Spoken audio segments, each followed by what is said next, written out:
મારું હર હર તો અપમાન કર્યું તું, મને લુખ્ખો કીધો. કમા એ મારા બાપ છે, હું એની ઉપર વટ જઈને તારી યાર લગન નો કરી શકું. તને તારું જે માન સ્વાભિમાન બધું વાલું છે ને એ મને મારા મા બાપની આબરૂ વાલી છે.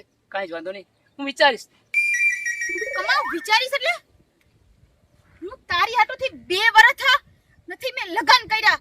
મારા બાપુએ કીધું તો મેં કીધું ના ના બાપુ હું એક જિંદગીમાં બનવા માંગુ છું, હું ભણવા ચડી ગઈ અને એની જગ્યાએ તું અત્યારે એમ કહેશ કે હું વિચારું. કમલી, હું તો એ જ જોવા માંગતો હતો કે તું મને કેટલો પ્રેમ કરે છે.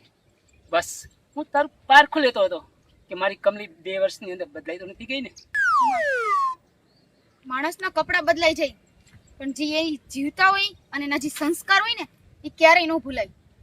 વાહ કમલી વાહ, મને તાર પર ગર્વ થાય છે કે પ્રેમિકા હોય તો આવી પ્રેમ કરે અને સાથે લગ્ન થાય ત્યાં સુધી કોઈ કમા